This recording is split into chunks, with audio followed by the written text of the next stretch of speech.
Hello, welcome to another Looney Tunes review video. If you are new to the channel, make sure you subscribe to follow my journey to review all 1000 classic Looney Tunes shorts and give this video a like as well. So this is a review for Which is Which, and joining me today are my two fellow shamans, Manny Cruz and Matt Hunter. Say hi. Hi.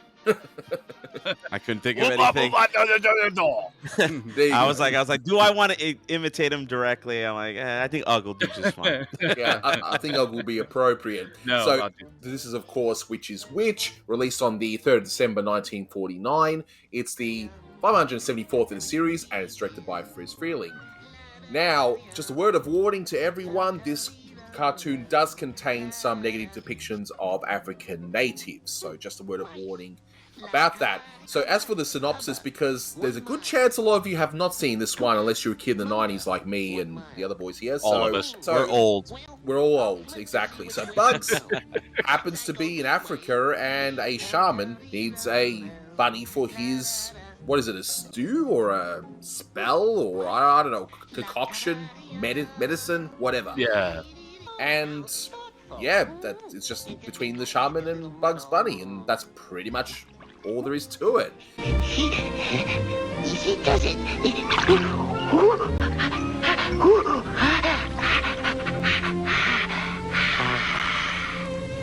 Now, on to the trivia. What's interesting is that by this point in time in 1949, cartoons featuring African-American stereotypes were almost not seen by this point. You'll see a few more with maybe Tex Avery, but more often than not, yeah, you won't see African-American stereotypes, but you will see a lot of African-native stereotypes, and this cartoon is a good example of that. And it's one of the cartoons not shown as part of the June Bugs marathon as a result. The Cucamonga sign is a reference to Cucamonga in California, and of course, Mel Blanc did the whole, Cucamonga routine as part of the Jack Benny show. And Hubba Hubba, well, if you've seen what I look like, that's what...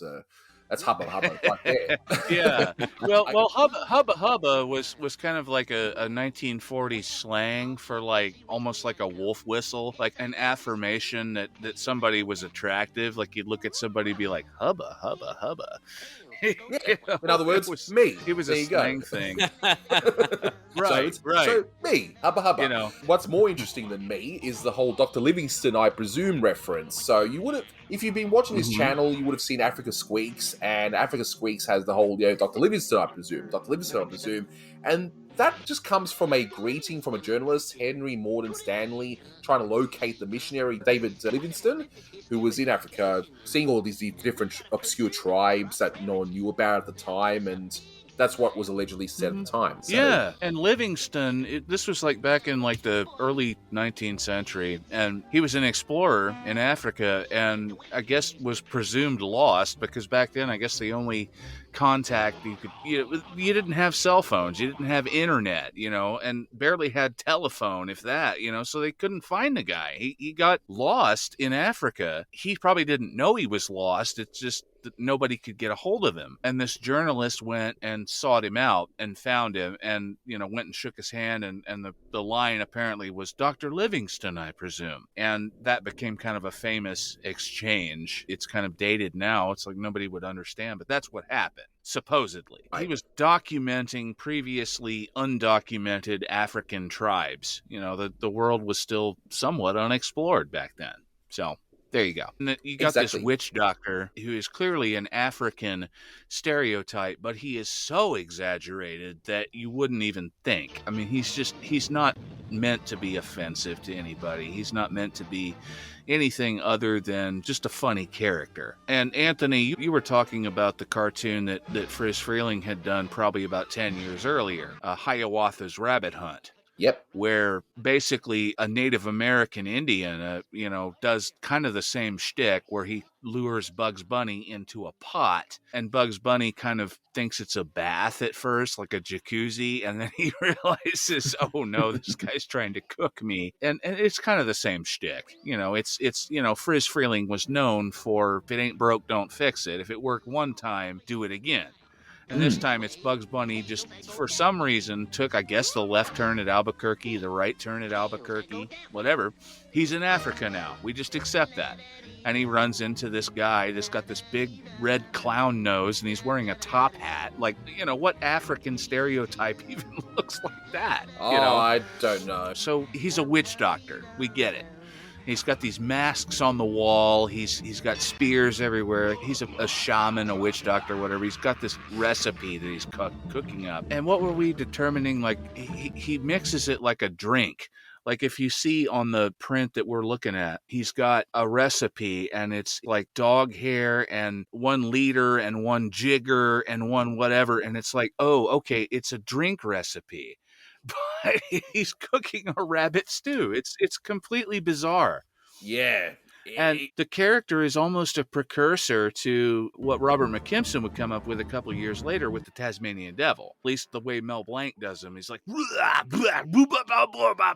just complete gibberish. It's insane. Just to address the point, there is one part in here, we might as well get it out of the way, and then we can talk about the positives in this one, and that's, of course, the Bugs imitating the African stereotypes, where he puts that dinner plate in his mouth and, and does all that. And I think, to put this into context, yes, it was wrong then, but as you discussed with me before we started recording, Matt, people only had movies to go on, travel logs to go on as part of the theater experience, maybe some books if they bothered to, read anything, because photography was pretty expensive. Yeah. And all of this just comes from just general ignorance. I don't think that they were intending malice here, but it's something you definitely wouldn't do. I mean, what do you think, Manny? Because I know you've been pretty quiet, Manny. Do you agree with that, or? I mean, isn't it a blessing that I'm quiet for once? No, it's always difficult. Shut up, shutting up. Oh wait, that's another Freleng cartoon a few years from now.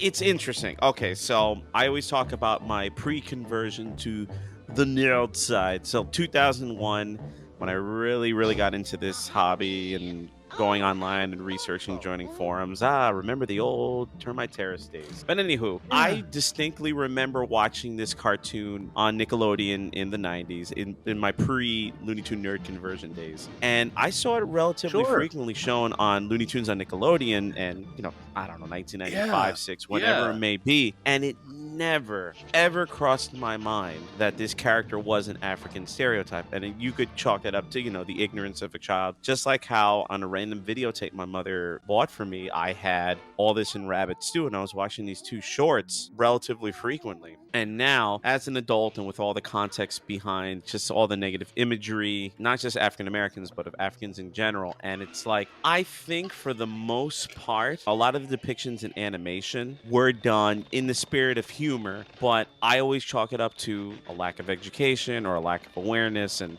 especially the birth of the internet and social media, how a lot of people have become more well educated on issues of race and of gender and of religion and all these different things. It's tough to say because I always try to talk about this subject in as nuanced as possible. I am someone who is a person of color, but I cannot speak for the experiences of Africans and African Americans who see these types of imagery from back in that time period. And it would be hard for me to say, like, oh, it was all done in jest, which for the most part, I think that was the case.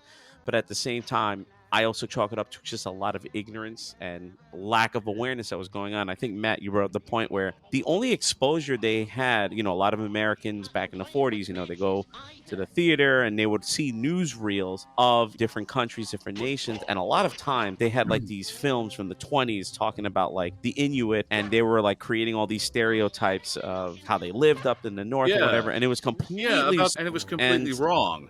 And the same thing would apply for, they're watching, oh, here comes the native and there's savagery and all that. And it's all completely butchered for the sake of ignorance and honestly, a lot of times for the sake of racism. But going back to my original point with seeing this cartoon, like Witch is one of those cartoons that sticks out in my mind because I just remember it so vividly from my childhood days. And again, it's like, I didn't realize this was a stereotype. And then, leading to what you were talking about before, Anthony, with the whole June Bugs controversy. I really started back when the old Toon Zone forums forums, the termite terrace trading posts was around. I wonder who had a hand in that. If you can find out, Max, just let me know. It's some loser. I don't know. Yeah. Some guy. I don't know.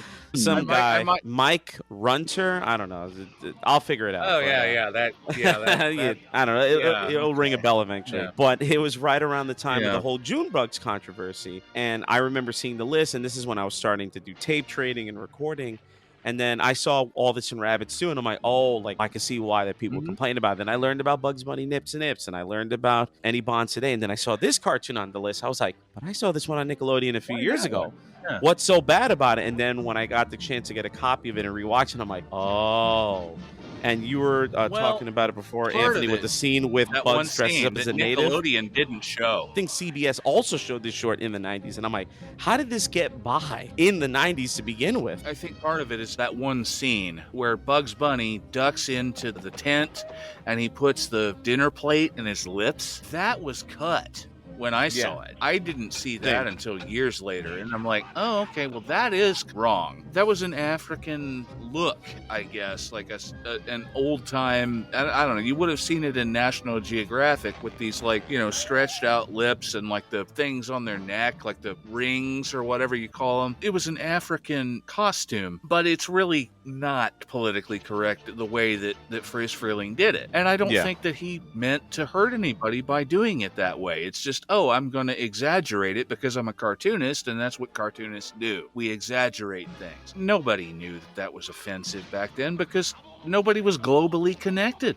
We didn't have internet. We had encyclopedias and we had films produced by who knows, you know, travel logs that in turn Tex Avery and people like that made fun of. Yeah. So it's a product of its time. It just is. Exactly. Yeah. But still, if you look at this character, at this Dr. I.C. Spots, which I think is a funny name. What a great name, though.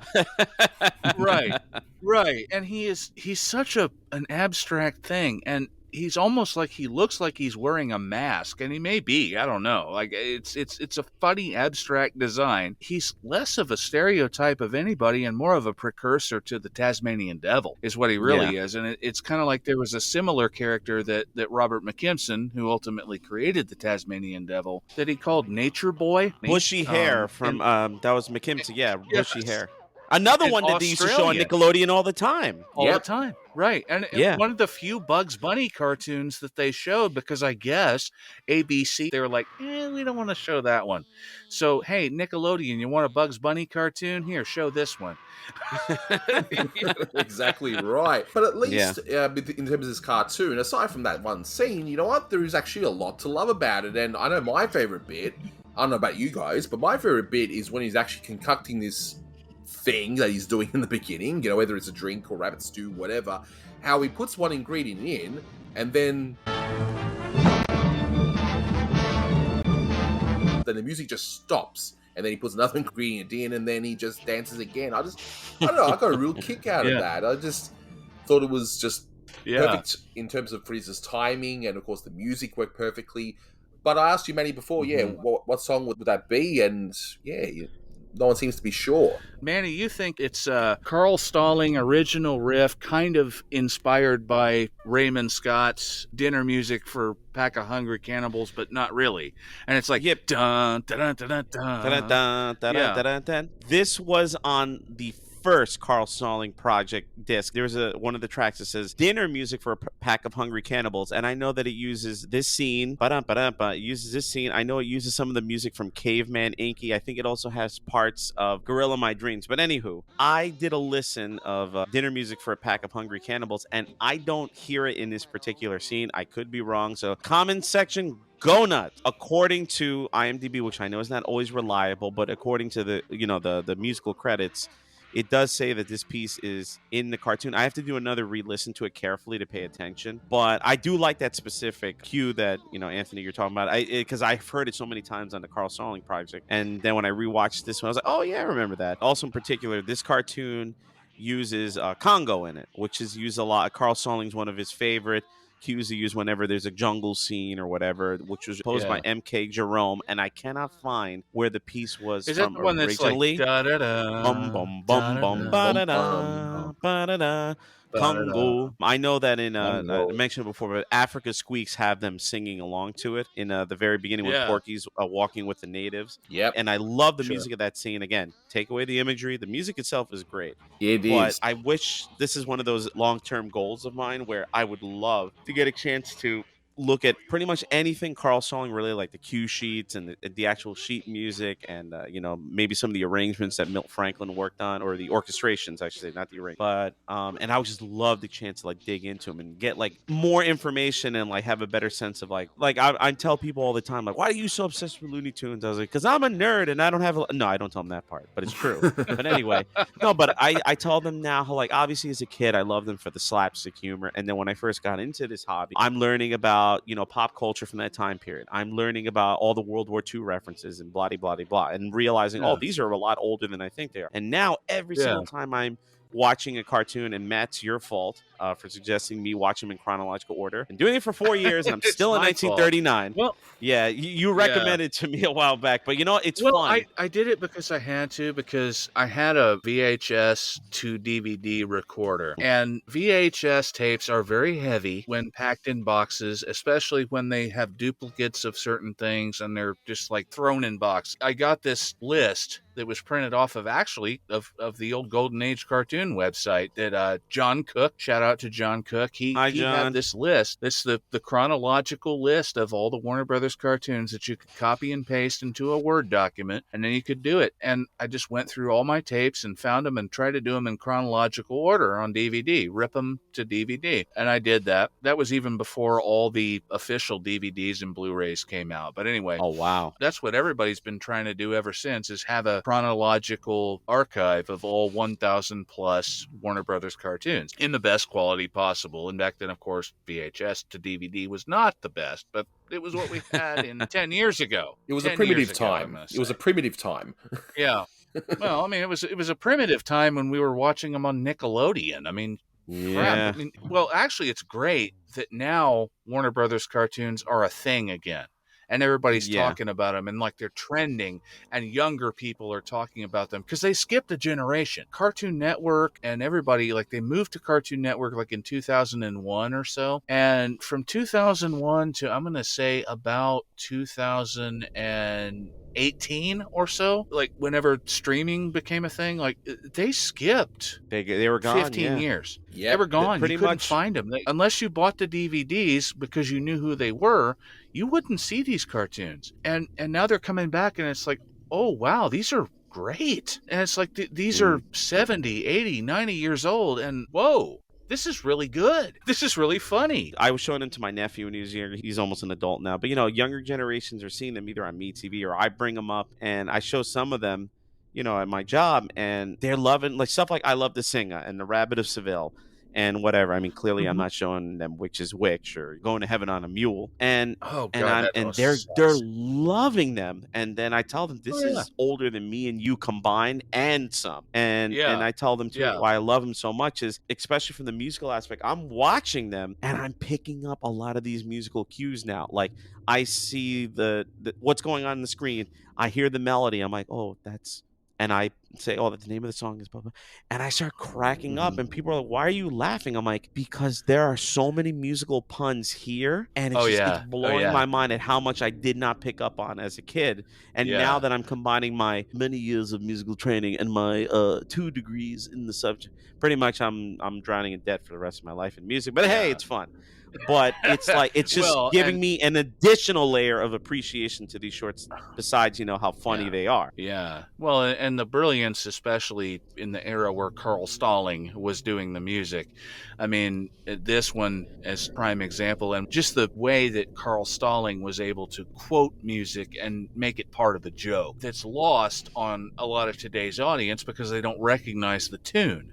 But if you look at it and you go back and you're like, oh, okay, I know what song that is. So, it's ironic scoring. And then you look at the way people do, like, for example, TikTok videos, and they put a certain song behind their actions.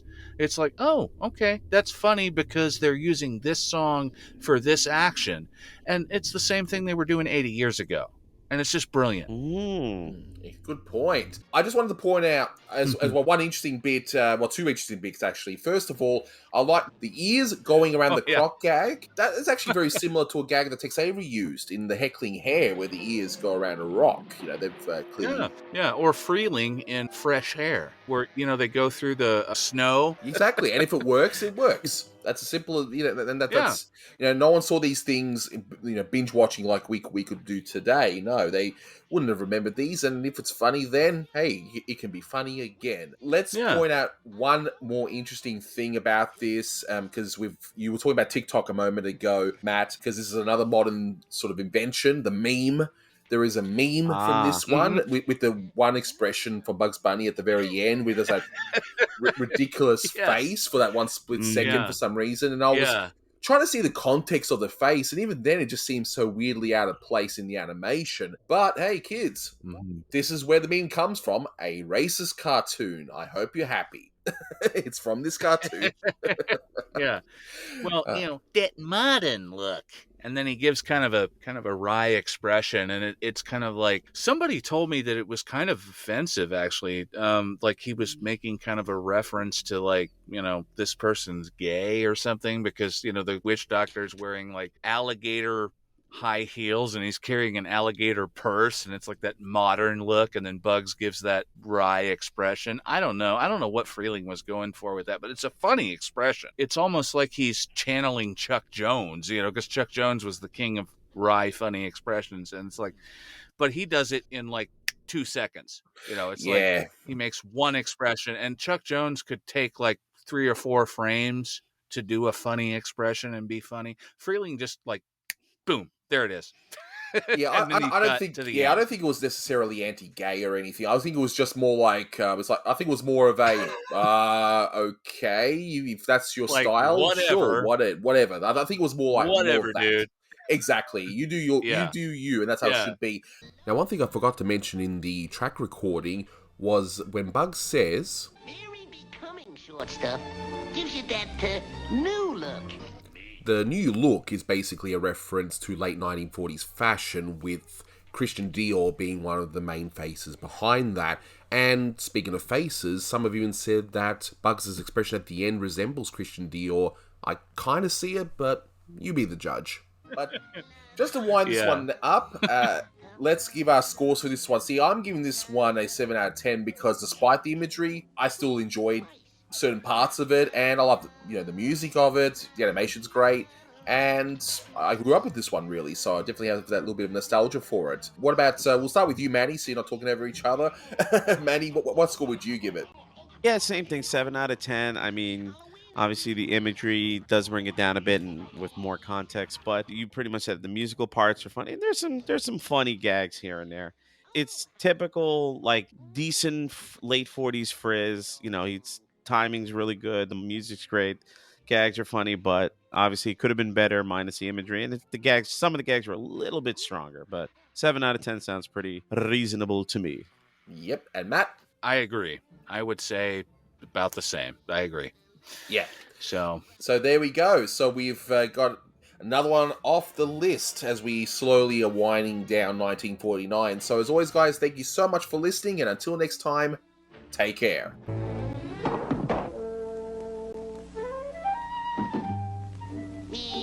Too bad. But at least I got something for me, Trouble. Me too. Very becoming short stuff gives you that new look.